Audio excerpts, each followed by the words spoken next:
నమస్తే పీనీ న్యూస్ కి స్వాగతం. ముందుగా ముఖ్యాంశాలు. కరోనా కట్టడికి ప్రణాళికాబద్ధంగా పనిచేయాలి. జిల్లా కలెక్టర్ కోలా భాస్కర్. ధర్నాలతో హోరెత్తిన ప్రకాశం భవన్. ప్రాణాలు కాపాడడమే లక్ష్యంగా సేవా నిరతితో రెడ్ క్రాస్ సంస్థ పనిచేస్తోందని జిల్లా కలెక్టర్ పోలా భాస్కర్ అన్నారు. ఇండియన్ రెడ్ క్రాస్ సొసైటీ ఏర్పడి 100 ఏళ్లు పూర్తయిన సందర్భంగా స్థానిక మినీ స్టేడియంలో ఏర్పాటు చేసిన సైకిల్ ర్యాలీని ఆయన ప్రారంభించారు. ఈ సందర్భంగా ఆయన మాట్లాడుతూ జిల్లాలో రెడ్ క్రాస్ సేవలు మరింత విస్తృతం చేసేందుకు జూనియర్ రెడ్ క్రాస్ సంస్థ ఏర్పాటు చేస్తున్నట్లు తెలిపారు. ఈ కార్యక్రమంలో mayor Gangada Sujatha, deputy mayor Vemuri Suryanarayana, step CEO Narayana, జిల్లా రెడ్ క్రాస్ సంస్థ చైర్మన్ పి ప్రకాష్ బాబు, ఇతర అధికారులు, విద్యార్థులు పాల్గొన్నారు.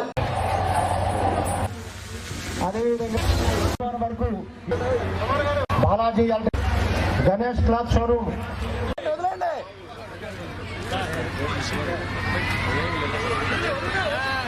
టీ షర్ట్లు వేసుకున్న పిల్లలందరూ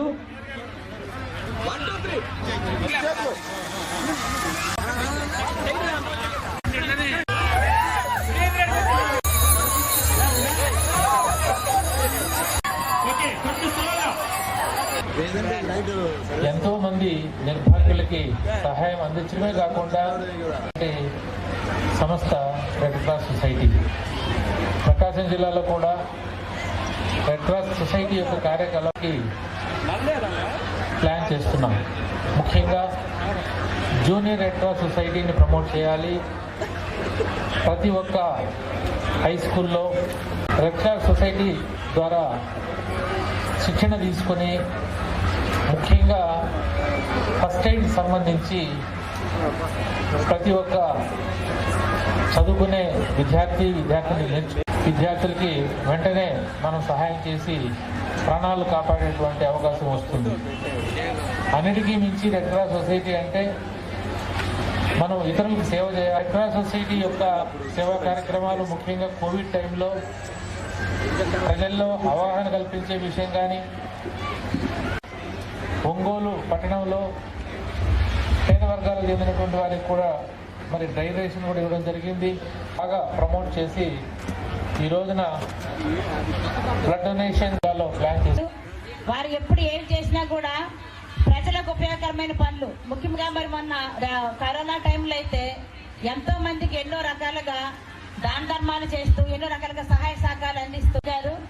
అలాంటి ప్రకాష్ గారిని అభినందిస్తూ ఇలాంటి కార్యక్రమాలు ఎన్నో చేయాలని, అందరికీ కూడా మరింత దగ్గరగా ఉంటూ మన ప్రకాశం జిల్లా యొక్క పేరు ప్రఖ్యాతుల్ని దేశవ్యాప్తంగా కూడా వ్యాపింపజేసేలాగా పనిచేయాలని కోరుకుంటూ జగనన్న కాలనీల నిర్మాణాలపై పనులను వేగవంతం చేయాలని ఎస్ఎన్పాడు ఎమ్మెల్యే టీజీఆర్ సుధాకర్ బాబు అధికారులను ఆదేశించారు. లింగారెడ్డి కళ్యాణ మండపంలో చీమకుర్తి, సంతనూతలపాడు, మద్దిపాడు, నాగులుపులపాడు మండలాల అధికారులు పార్టీ నాయకులతో పలు అభివృద్ధి పనులను పురోగతిపై సమీక్ష నిర్వహించారు. జగనన్న కాలనీల్లో మౌలిక వస్తువుల కల్పనలో భాగంగా బోర్లు, పైప్ లైన్ల నిర్మాణాలకు 5 కోట్లు మంజూరు అయినట్లు ఆయన తెలిపారు. ఆయా నిధులతో సత్వరమే పనులు మొదలు పెట్టాలని అధికారులను సూచించారు. ఈ కార్యక్రమంలో 4 మండలాల పార్టీ కన్వీనర్లు Dumpati Chenchureddy, Manduva Apparao, Dasari Lakshminarayana, P Koteswararao, AMC chairman Inaganti Pichireddy, irrigation, Panchayatiraj, housing డిఈలు, తహసీల్దార్లు, ఎంపీడీఓలు, ఇతర సిబ్బంది పాల్గొన్నారు.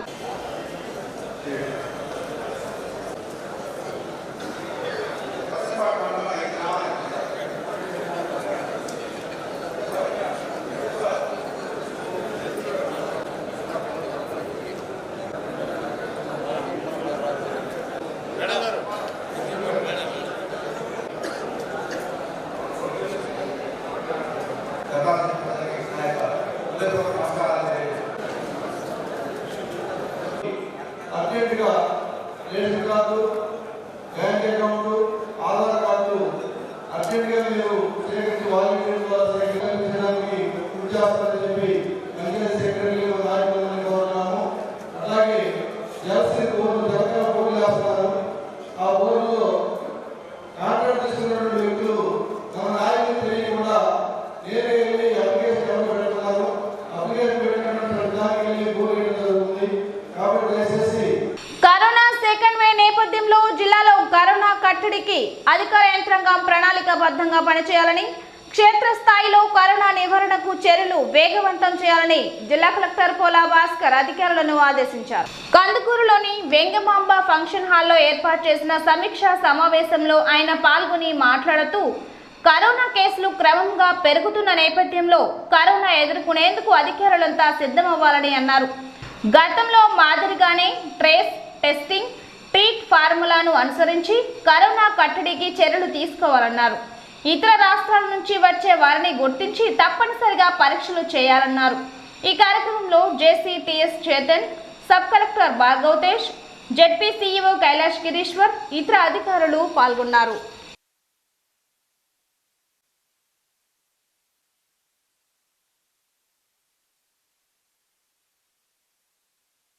ఈ రెండు టాస్కులు ప్రధానంగా ఈరోజు అందరికీ వాళ్ళ బాధ్యతలేమి, ఏ రకమైనటువంటి చర్యలు తీసుకోవాలి సెక్రటరియట్ వారిగా అనేది చెప్పాము. దీనికి సంబంధించి ఇప్పుడు సెక్రటరియట్లో పనిచేసే 5 మంది ఫంక్షనల్ అసిస్టెంట్స్ ఎవరైతే ఉన్నారో, పంచాయత్ సెక్రటరీ, ఏఎన్ఎం, మహిళా police, VRO, welfare and education assistant, వీళ్ళ 5 మంది ఇప్పుడు ఈ కోవిడ్ ఆపరేషన్స్లో టాస్క్ ఫోర్స్ లాగా పనిచేయాలా. మళ్ళా ఒకసారి IEC, information, education, communication, Covid precautions మీద, అట్లాగే శానిటేషన్ మెజర్స్ కూడా గేరప్ చేసుకుంటూ, అట్లాగే ఎక్కడైనా సరే పాజిటివ్ కేసు వచ్చిన పక్షంలో గ్రామ స్థాయిలోనే ఇప్పుడు ఎంఆర్ఓ గారికి పవర్స్ ఇచ్చాము. మన కంటైన్మెంట్ జోన్స్ డిక్లేర్ చేసుకోవాలి. ఎంఆర్ఓ, పోలీస్ ఆఫీసర్సు మండల స్థాయిలో గట్టిగా, ఈ గ్రామ స్థాయిలో ఉన్న టాస్క్ ఫోర్స్తో ఈ కంటైన్మెంట్ యాక్టివిటీస్ ఇంప్లిమెంటేషన్ చేయడం, అట్లాగే టెస్టింగ్ విషయంలో, తర్వాత ట్రేసింగ్, కాంటాక్ట్ ట్రేసింగ్ విషయంలో, పాజిటివ్ కేసులు వచ్చిన తర్వాత వాళ్లకు హాస్పిటల్ మేనేజ్మెంట్లో భాగంగా, పేషెంట్ కేర్లో భాగంగా హోమ్ ఐసోలేషన్లో పెట్టాలా లేదా హాస్పిటల్కి తరలించాలనే విషయాలు ఇవన్నీ కూడా మళ్ళీ ఒకసారి గేరప్ చేసుకుంటున్నాం.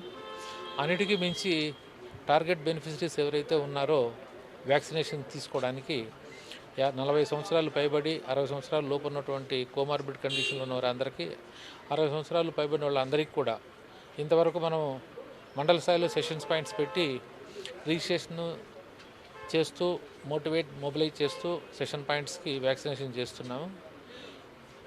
దీన్ని ఇప్పుడు ప్రభుత్వం ఇచ్చినటువంటి ఆదేశాల ప్రకారం డీసెంట్రలైజ్ చేశాము. సెక్రటరియట్ని యూనిట్గా తీసుకొని గ్రామాల్లో మరి పంచాయత్ సెక్రటరీని నోడల్ ఆఫీసర్గా పెట్టి టార్గెట్ గ్రూప్ అందరినీ కూడా మొబిలైజ్ చేసుకొని మరి ఒక కాంపెయిన్ మోడ్లో అందరికీ వ్యాక్సినేషన్ చేయడానికి ఈరోజు చర్యలు తీసుకుంటున్నాం.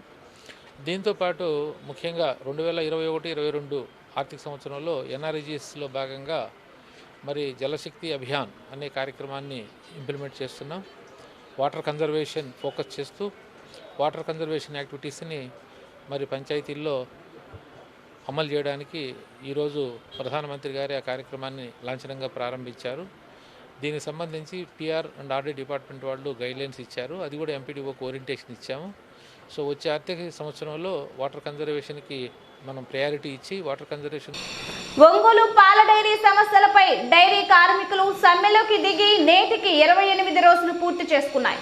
వారికి మద్దతు తెలుపుతూ సిపిఎం రాష్ట్ర కార్యదర్శి పి మధు పాల్గొని వారికి మద్దతు తెలియజేశారు. ఈ సందర్భంగా ఆయన మాట్లాడుతూ, డైరీ కార్మికులు సమ్మెలోకి దిగి నెల రోజులు అవుతున్నప్పటికీ రాష్ట్ర ప్రభుత్వం పట్టినట్లు వ్యవహరించడం బాధాకరమని అన్నారు. వారి న్యాయమైన డిమాండ్లను రాష్ట్ర ప్రభుత్వం తక్షణమే నెరవేర్చాలని, లేని పక్షంలో దీనిపై అన్ని వామపక్ష పార్టీలు కలుపుకొని ఉద్యమాన్ని ఉధృతం చేస్తామని హెచ్చరించారు. ఈ కార్యక్రమంలో సిపిఎం నాయకులు పూనాటి ఆంజనేయులు, కొండారెడ్డి, మజుందర్, పివిఆర్ చౌదరి, డైరీ కార్మికులు తదితరులు పాల్గొన్నారు. చెల్లించాలి, రిటైర్డ్ ఉద్యోగస్తులని చెల్లించాలి, 6 నెలల 2020 ప్యాకేజీ వెంటనే సిక్కు అమలు కప్పచెప్పటం, చెల్లించాలి 9 నెలల జీతభత్యాలు వెంటనే చెల్లించాలి, 9 నెలల చెల్లించాలి, రిటైర్డ్ ఉద్యోగస్తులు గ్యాడ్ఎఫ్ బకాయిలు వెంటనే చెల్లించాలి, 30 నెలల ఈపీఎఫ్ బకాయిలు వెంటనే. ప్రభుత్వం మండి వైఖరి డైరీ ఉద్యోగుల ఐక్యంగా ప్రకాశం జిల్లా ఒంగోలులో మనం అమరవీరుడు సర్దార్ భగత్ సింగ్ యొక్క వర్ధంతిని పురస్కరించుకొని ఈరోజు షాహిద్ దివస్ కార్యక్రమాన్ని జరుపుకుంటున్నాము. ఈ సందర్భంగా అమరవీరులు సర్దార్ భగత్ సింగ్, రాజగురు సుఖదేవ్ యొక్క చిత్రపటానికి జోహార్ సర్దార్ భగత్ సింగ్, జోహార్ సర్దార్ భగత్ సింగ్, జోహార్ రాజగురు, జోహార్ సుఖదేవ్, జోహార్ సర్దార్ భగత్ సింగ్, జోహార్ ఆశయాలను సాయిస్తాం.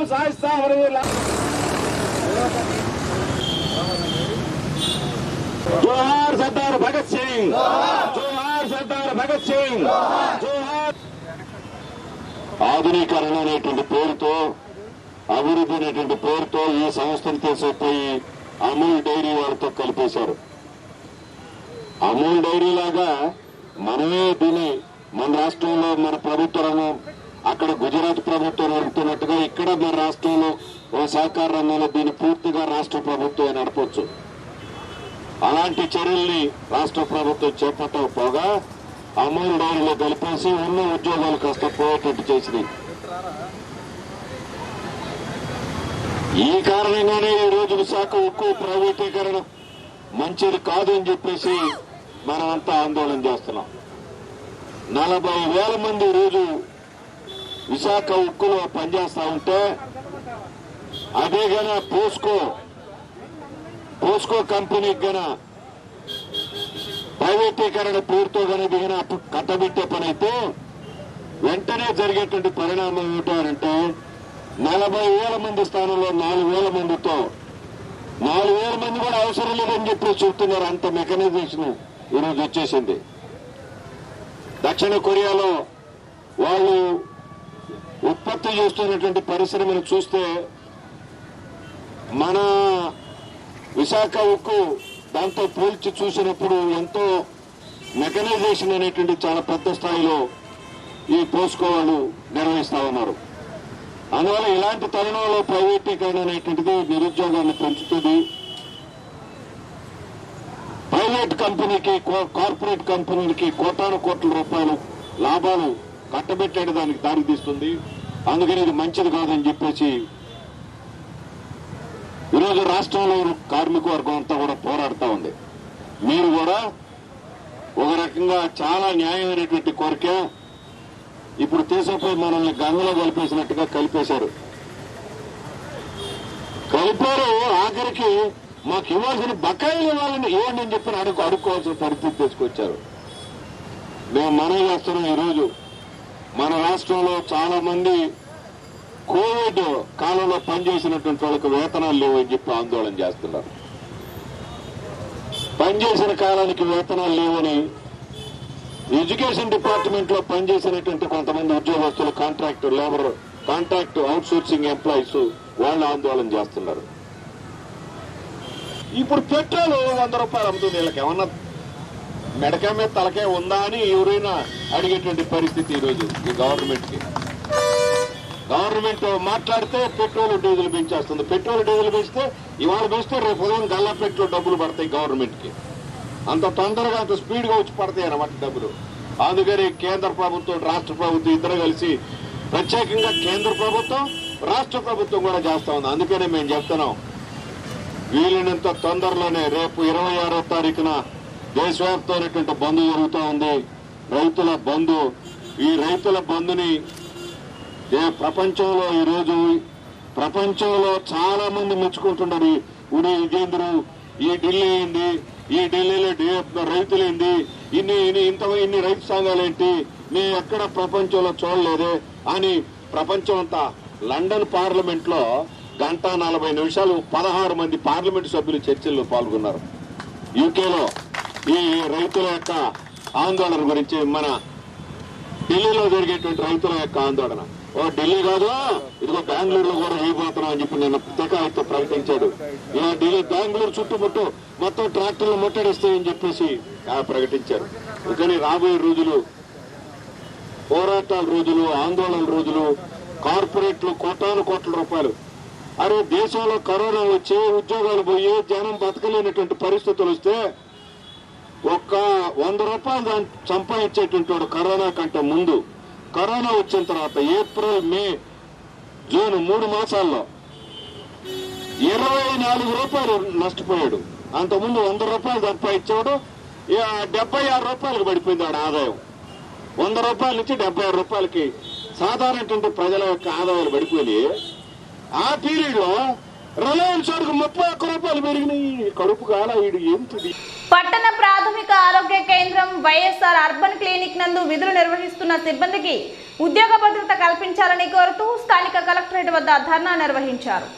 ఈ సందర్భంగా పట్టణ ప్రాథమిక ఆరోగ్య సిబ్బంది మాట్లాడుతూ ప్రజలకు మెరుగైన వైద్య సేవలు అందించాలనే లక్ష్యంతో ముఖ్యమంత్రి YS Jaganmohan Reddy YSR urban క్లినిక్లను ఏర్పాటు చేయడం జరిగిందని అన్నారు.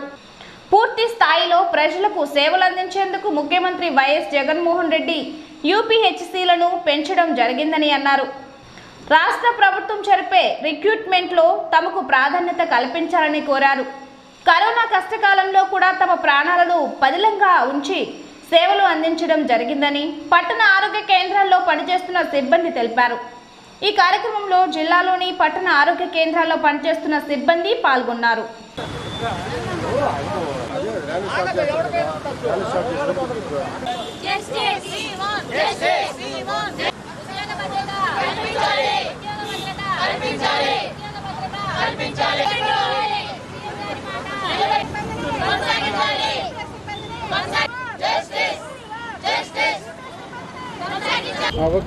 మేమందరం అర్బన్ హెల్త్ సెంటర్లో 5 సంవత్సరాల నుంచి ఉద్యోగాలు చేస్తున్నామండి.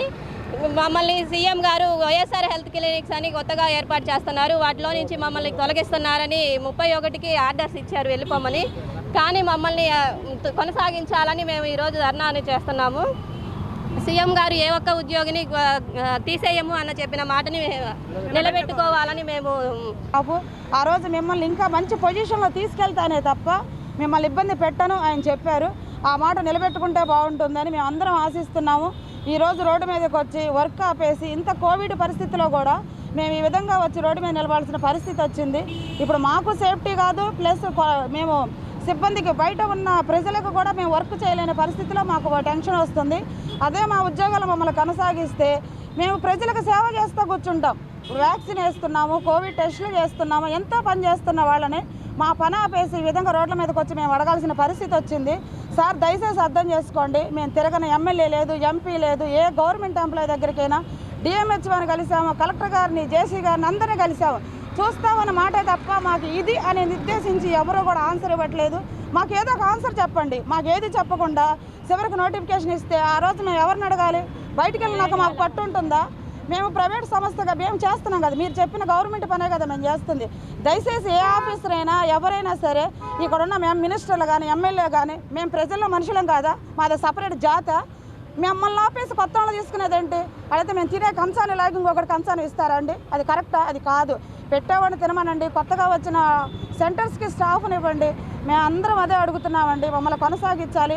ఎవరైనా మాకు ముందుకు స్వాతంత్ర సమర యోధులు భగత్ సింగ్ 90వ వర్ధంతి సందర్భంగా పీడీఎస్యు ఎస్ఎఫ్ఐ ఏఐఎస్ఎఫ్ ఆధ్వర్యంలో ఒంగోలు స్థానిక కళ్యాణి కాన్ఫరెన్స్ హాల్ నందు సభా కార్యక్రమాన్ని ఏర్పాటు చేశారు. ముందుగా ఏర్పాటు చేసిన భగత్ సింగ్ చిత్రపటానికి పూలమాలలు వేసి ఘన నివాళులు అర్పించారు. ఈ కార్యక్రమాన్ని చుండూరి రంగారావు అధ్యక్షతన నిర్వహించారు. ఈ సందర్భంగా పలు సంఘాల నాయకులు మాట్లాడుతూ నేటి యువత భగత్ సింగ్ బాటలో నడుస్తూ ఆయన ఆశయాలను కొనసాగించాలని ఆకాంక్షించారు. అంతేకాకుండా కేంద్ర ప్రభుత్వంపై ఢిల్లీలో రైతులు చేస్తున్న పోరాటంలో యువతీ యువకులు పాల్గొనాల్సిన అవసరం ఎంతైనా ఉందని తెలిపారు.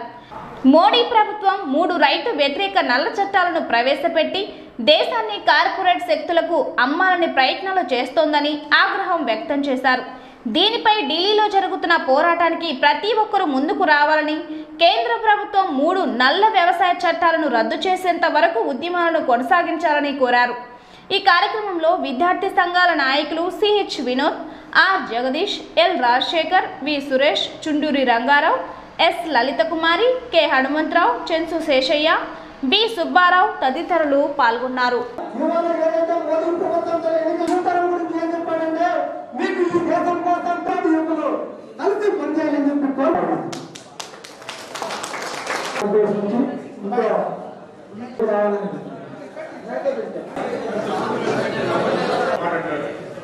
పద్మం వీక్షించినప్పుడు దానిలోని మకరందం కోసం తేనెలు రక్తం నుంచి వారిపోతాయి.